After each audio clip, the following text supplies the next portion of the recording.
गुरुमुखों, ये श्री गुरु महाराज जी के पावन वचन है कि अपनी शक्ति और समय को लोगों की निंदा करने में नष्ट न करो। गुरुमुखों की संगति करने से विवेक होता है, अहंकार नष्ट होता है और मालिक में विश्वास की वृद्धि होती है। जो सद्गुरु शब्द में मग्न रहता है वह व्यर्थ के झंझटों से मुक्त हो जाता है। जो सज्जन पुरुष मालिक की ओर ले जाए वे जीव के सच्चे मित्र हैं, और जो मालिक से दूर करें उन्हें शत्रु समझो। तुम्हारा आदि और अंत शब्द ही है, उसमें लीन रहना ही मनुष्य का वास्तविक कर्तव्य है।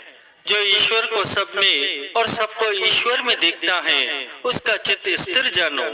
कार्य शुरू करने से प्रथम उसके परिणाम पर विचार कर लेना उचित होता है। दूसरों को बुराई में उलझा हुआ देखकर और स्वयं को अच्छा समझकर उस पर हंसो मत, क्योंकि अजहू नाव मझधार में न जाने क्या हुए। जिन लोगों ने विद्या, गुण और धन का मान कर सद्गुरु की सेवा प्रेम से नहीं की, उन्होंने अपना जन्म ही व्यर्थ गवा दिया। जो लोग सेवा भाव को त्याग कर श्रेष्ठ बनने का प्रयास करते हैं उन्हें परिणाम में असफलता का मुंह देखना पड़ता है। बड़ा तो उसे समझो जो नम्र भाव को अपनाता है। बुराई की बातें मत सुनो, अचानक सुन भी लो तो उन्हें तुरंत दिल से निकाल दो। सद्गुरु के वचनों पर जो त्रिलोकी का राज्य न्यौछावर कर देता है वह प्रसन्नता को प्राप्त करता है, और सद्गुरु की प्रसन्नता में ही सब कुछ समाया हुआ है।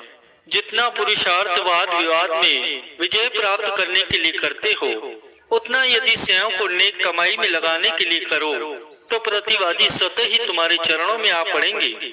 अपने विचारों को त्याग कर बड़ों के विचारों पर चलोगे तो संसार में कभी धोखा नहीं खाओगे।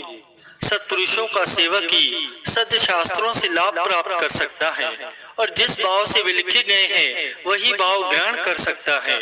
लिखने वाले या बोलने वाले की योग्यता को न देखो, जो कुछ भी लिखा या कहा है उनमें से सत्य की खोज कर उसे अपनाओ। स्वयं को पूर्ण मत समझो और ना ही अपने शुभ कार्यों का मान या अहंकार करो। भक्तों और संसारियों का मेल न पहले था न अब है। जिधर संसारियों का मुंह उधर भक्तों की पीठ। भक्त संसार के सभी पदार्थ मालिक पर न्यौछावर करते हैं, और संसारी मनुष्य पदार्थों के कारण मालिक से मुंह मोड़ लेते हैं। अपने से अधिक योग्य और विद्वान लोगों को देखो, तुम्हें अपनी योग्यता और विद्वता का अभिमान नहीं होगा। जिनके हृदय में नम्रता है उनमें प्रभु का निवास है, और अहंकारियों के हृदय में ईर्ष्या द्वेष वाली अग्नि प्रज्वलित होती रहती है। सबके सम्मुख अपने दिल का भेद न खोलो, परंतु सद्गुरु या रहबर से कुछ मत छिपाओ। छोटों से ऐसा व्यवहार न करो कि वे बिल्कुल ही बेपरवाह हो जाए, और ना ही ऐसा दबाव डालो कि तुम्हारे प्रति श्रद्धा ही समाप्त हो जाए। सद्गुरु दरबार की सेवा का पूरा लाभ तो तभी प्राप्त हो सकता है जबकि सेवा हित चित्त से आज्ञा अनुसार की जाए। हमें अपने विचारों के अनुसार चलना तो अच्छा लगता है, और संगति भी ऐसी ही अच्छी लगती है जो इन्हीं विचारों की हो, किंतु आत्मिक उन्नति तो तभी होगी जब सब मन के विचार और संगति साथी सद्गुरु की मौज पर न्यौछावर कर दोगे। बिना विचार किए बोलने से तो चुप रहना अच्छा होता है। जिसका चित्त स्थिर है उसे सर्दी गर्मी दुख सुख मान अपमान सता नहीं सकते। संपूर्ण सुरती को जहाँ तहाँ से बटोर कर सद्गुरु के चरणों में लगाओ। जरा अंतर मन में झांक कर देखो कि क्या विकारों पर आपने विजय प्राप्त किए हैं। यदि कमी है तो सद्गुरु के शब्द का आश्रय लेकर परिश्रम करके विकारों से छुटकारा प्राप्त करो। भक्ति मार्ग में उन्नति करने के लिए अपनी आदतों का सुधार करना अति आवश्यक है। जो सद्गुरु के बताए हुए नियमों का पालन प्रतिदिन करने से अवश्य ही होता है। कोई भी व्यक्ति यह न समझे कि जितनी अधिक उसकी पूजा प्रतिष्ठा होती है उतना ही वह भक्तिवान है और उतनी ही आत्मिक उन्नति कर रहा है। यदि इस बाहरी पूजा प्रतिष्ठा से उसका मन प्रसन्न होता है तो यह समझो कि अभी वह वास्तविकता और सच्चाई से कोसों दूर है। भक्ति मार्ग में यदि हम प्रभु की ओर एक पग बढ़ाते हैं तो प्रभु हमारी ओर 10 पग बढ़ाते हैं। यह प्रकृति का अटल नियम है। इसीलिए इस मार्ग में थोड़ा ही यत्न करने से मालिक की अत्यंत कृपा प्राप्त कर लेते हैं। जिसको ये विश्वास है कि सद्गुरु की कृपा के बिना मुझ में अच्छा कार्य करने की किंचित मात्र भी शक्ति नहीं, वही उचित ज्ञाता है।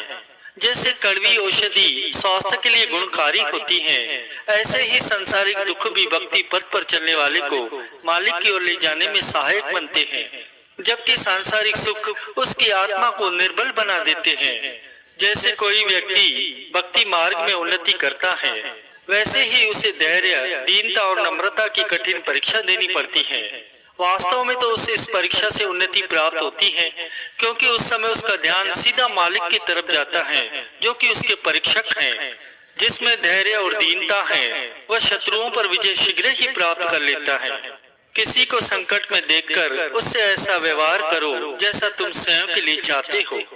परीक्षा से मत डरो, क्योंकि परीक्षा के बिना किसी की भी उन्नति नहीं होती। अगर कठिनाइयां ना आए तो दिल से सच्ची आतुर पुकार निकलती नहीं, और उन सुखों से तो दुख अच्छे हैं जो मालिक के समीप ले जाते हैं। तुम्हारी जो प्रशंसा करें उन्हें मित्र न समझो, मित्र तो उसे समझो जो तुम्हें अवगुण और बुराई छोड़ने के लिए चिताते रहते हैं। उनकी बातों को बुरा न मानते हुए हृदय से उनके कृतज्ञ रहो। मनुष्य अपनी दृष्टि से चाहे कितना भी अच्छा क्यों न हो, परंतु सद्गुरु के ओट आश्रय के बिना अच्छाई स्थिर नहीं रह सकती। जिस समय हम सद्गुरु के ध्यान या उनके शब्द से बेमुख होते हैं तो कष्ट आकर घेर लेते हैं। उन दुखों से मुक्त होने के लिए शीघ्र आते शीघ्र अपनी वृत्ति को सद्गुरु की तरफ मोड़ लो। सद्गुरु हार्दिक प्रेम को देखते हैं, न कि कार्य करने की मात्रा हो। गुरु कृपा का तो सच्चा पात्र नम्रता वाला इंसान ही होता है। अहंकारी पुरुष गुरु कृपा से सदैव ही वंचित रहता है और वह परमार्थ की कमाई भी नहीं कर सकता। प्रभु का नाम ही निमानों का मान है। मान को त्याग कर दीनता को अपनाओ तो मालिक तुम्हारी सहायता अवश्य करेंगे। वैसे ही प्रकृति बनेगी। इसीलिए जिज्ञासु को चाहिए कि बुरे विचारों को मन में उठने से रोकने का प्रयत्न करे। जैसे सुनार की भट्टी में पड़ने से सोना शुद्ध होता है, वैसे ही मनुष्य का मन जिसमें अनेकों ही खोट भरे हैं, सत्पुरुषों की राहनुमाई में चलते हुए भक्ति मार्ग की कठिनाइयों में से गुजरकर साफ सुथरा और निर्मल बनता है। दूसरों की निंदा करने वाला चाहे कितने भी शुभ कर्म क्यों न कर ले, सब निष्फल है। सद्गुरु को प्रिय लगना चाहते हो तो किसी की भी निंदा न करो। दुखी को धीरज दो, निर्बल का बोझ उठाकर उसे सहारा दो, अनजान को अच्छी सम्मति दो और बिछड़े हुए को मालिक से मिलाओ। सद्गुरु से निभाना गुरुमुख का परम कर्तव्य है। अपना आप गंवाना पड़ता है। स्वयं को अनजान समझकर दूसरों को बुद्धिमान कहो। अपनी जीवा पर नियंत्रण रखो, मन को जीतो, सद्गुरु को प्रसन्न करो तो निभ जाने की संभावना है। हे मेरे मालिक, मैं आपसे और कुछ नहीं चाहता, केवल अधिक से अधिक आपकी सेवा याचना करता हूँ, जिससे मेरा एक भी श्वास प्रमाद में व्यर्थ न जाए। यदि सद्गुरु की आज्ञा से सेवा में संलग्न हो और कोई नियम वाला साधन रह जाता है तो घबराओ मत, परंतु आलस्यवश भजन ध्यान नहीं किया तो हानि होगी। हे मेरे प्रभु, मुझे आशीर्वाद दो कि मेरे विचार भक्ति मार्ग में दृढ़ बने रहें और मन में किसी प्रकार की दुविधा न रहे। आपकी मौज जैसी भी हो, मैं उसे सत्य सत्य मानकर उस पर चलता चलूं। वीडियो लाइक करो, सब्सक्राइब करो। Thank you so much.